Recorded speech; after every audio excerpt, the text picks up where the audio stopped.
Nick Foles was the guy that we were wondering all year, why isn't he mentioned as a potential replacement for Matt Ryan? Why did they go from Ryan to Ellinger? Why isn't Foles back in the mix when Ellinger gets benched? And now we saw last night. All due respect to the Super Bowl 52 MVP, but a little too much of this last night. Somebody tried to tell me that was a miscommunication. No. I don't see a miscommunication there. I just see a bad throw. Exactly. I mean, this is again, a dicey decision, late to the sideline with good coverage.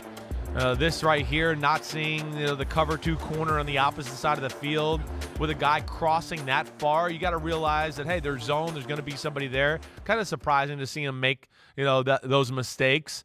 And I do think, to like what Troy Aikman and Joe Buck were talking about last night, there was so much talk about he could push the ball down the field and we're going to make finally a defense back up a little bit, that it seemed like he was a little over aggressive with that thought, his own self there and the way he played, and just was careless with the football, certainly. In a game where, again, to what we were talking about just a minute ago, the Colts defense, as we've seen, is very good.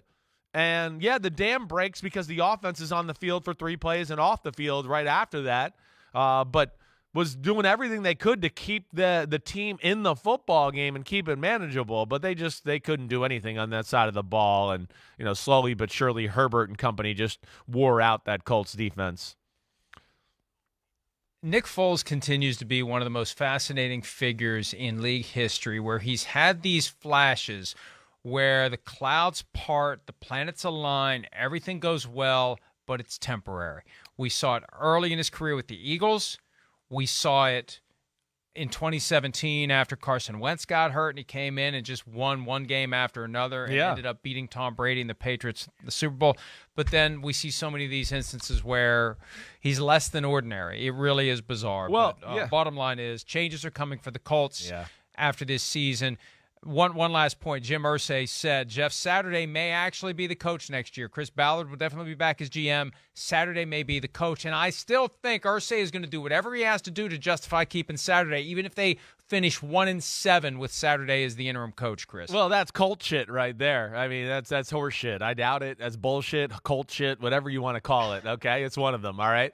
I doubt it. I don't know how that could be possible. Merry Christmas, everybody. Yeah, Merry Christmas. We mismanage games and make wrong decisions and do all kinds of things the right way. But, yeah, he might be back as the head coach. I would be shocked to see that. I would be shocked. And, hey, one more food. Well, but he'll be better. He's gaining experience. Right. Well, gain more experience and be an offensive line coach or somebody, and you'll get a chance again later down the road. I could see that being a possibility.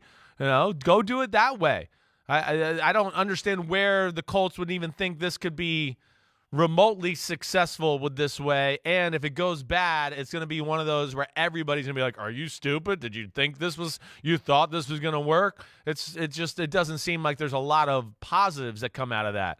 But here, one more thing I just want to throw like food for thought for you a little bit.